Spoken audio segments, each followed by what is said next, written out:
Good evening, you're watching the news from the Sultan of Oman television. First, the headlines.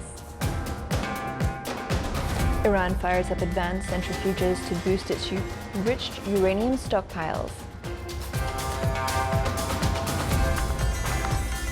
And Israeli forces attack Hamas in Gaza, and 2 Palestinian teenagers are killed by Israel in clashes on the Gaza border.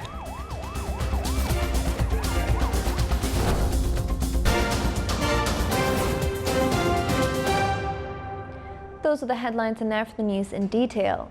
His Majesty Sultan Qaboos bin Said sent a cable of greetings to His Excellency Stivo Pendarovski, President of the Republic of North Macedonia, on the occasion of his country's National Day.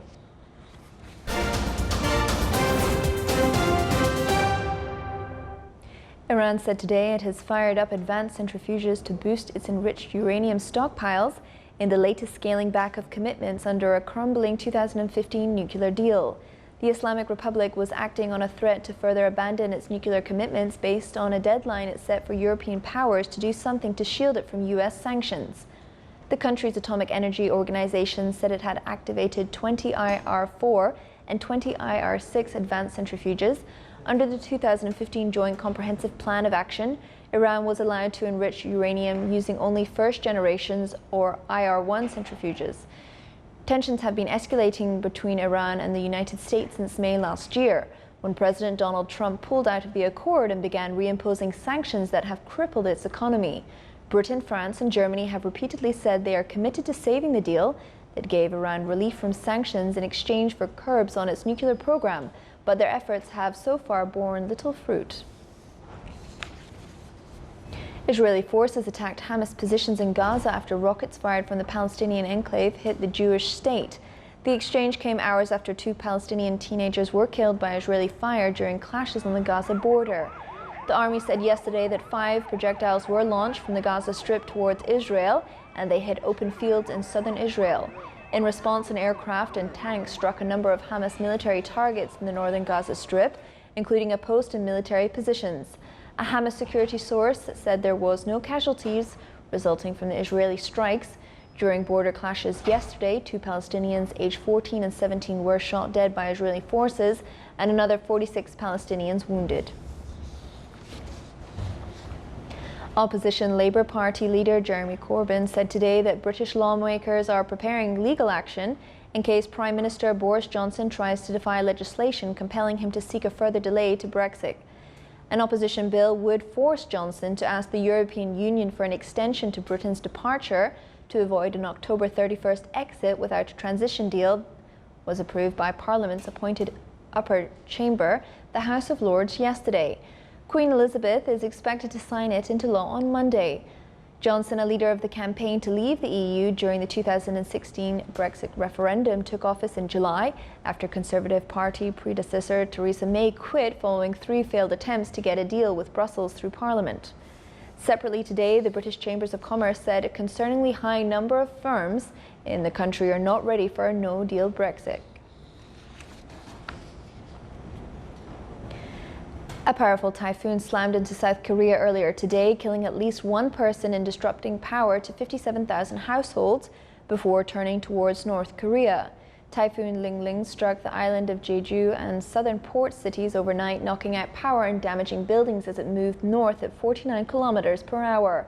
A 75-year-old woman was killed in southwest of Seoul, and at least 2 other people were injured. A total of 120 flights were cancelled. Seoul's weather authorities also warned of landslides and flooding, advising the public to stay indoors. North Korea held an emergency meeting under the guidance of leader Kim Jong-un to discuss urgent emergency measures to cope with the typhoon. The North state-run television KRT said the typhoon arrived at Kaesong in North Hwanghae province today and showed a video of damaged areas. More than 100 fires were burning in the Australian states of Queensland and New South Wales today, with the nation's Weather Bureau forecasting little reprieve for firefighters due to dry conditions caused by drought and little rainfall over winter. Firefighters battled strong winds and fast-moving blazes as they worked to contain out-of-control bushfires that have destroyed at least 21 homes across 2 states on the country's east coast. In the northeastern state of Queensland, Premier Anastasia Palaszczuk said 17 homes had been destroyed, with the risk posed by fires remaining high for several days despite the temperatures cooling. In New South Wales, Australia's most populous state, more than 65 bush and grass fires were burning today, with 4 properties lost in the town of Tenterfield in the state's north. Still to come in our news bulletin. A Palestinian female artist, Lina Al-Haj, turns grape leaves into pieces of art.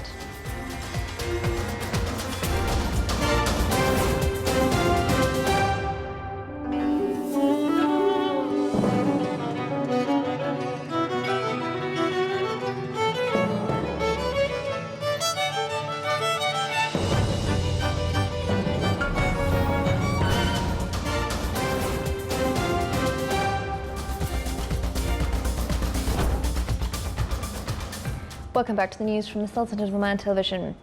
Rear Admiral Abdullah bin Khamis Al Raisi, commander of the Royal Navy of Oman, met with U.S. Senator Todd Young, member of Senate Foreign Affairs Committee. Both parties discussed matters of mutual concern like follow-up and monitoring mechanisms of maritime navigation in territorial seas. The U.S. delegation listened to a brief on the tasks and role of the center in drafting mechanisms and procedures to secure coasts, ports and Navy establishments against potential threats. The Sultanate's gross domestic product, GDP, recorded around 7.66 billion Omani riyals during the first quarter of this year. According to statistics issued by the National Center for Statistics and Information, the oil activities witnessed a decrease by 0.5% and recorded 2.4 billion Omani riyals, while natural gas activities recorded an increase by around 11%. The service activities came on the top of the non-oil activities, recording more than 4.4 billion Omani riyals, with an increase by 0.4%. The total value of private deposits in commercial banks in the Sultanate increased by 3.1%, amounting to around 13 billion Omani riyals at the end of last July. The Central Bank of Oman CBO pointed out that the total value of those deposits were represented in term, savings and demand deposits. According to CBO, the banking indices of commercial banks showed that cash and clearance for those deposits reached around 7.8%. Unlike many people who use leaves in preparing delicious wrapped food and dishes, Lina Al-Haj, a Palestinian female artist from Gaza Strip, found just the place for that within her artistic works. Lina Al-Haj uses dried grape leaves as the base to paint and draws some of the enchanting pieces reflecting on some local Palestinian themes.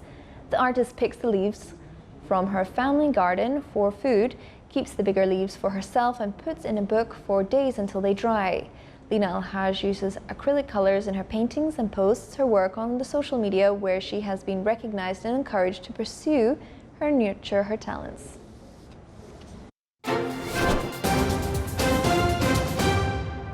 Now for the general weather forecast around the Sultanate. Clear skies will prevail over most of the governorates, with chances of low cloud and fog late at night and early morning over the coast of the Arabian Sea, with chances of intermittent drizzle are expected over the governorates of Dhofar. Winds will be southeasterly light to moderate, and seas will be slight to moderate with a maximum wave height of 1.5 meters.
This is the Sultan of Oman Television. Before we end tonight's bulletin, here are the main points once again. Iran fires up advanced centrifuges to boost its enriched uranium stockpiles. And Israeli forces attack Hamas in Gaza, and 2 Palestinian teenagers are killed by Israel in clashes on the Gaza border. With that, we come to the end of tonight's news bulletin. From all of us here at the newsroom and the studio, it's good night.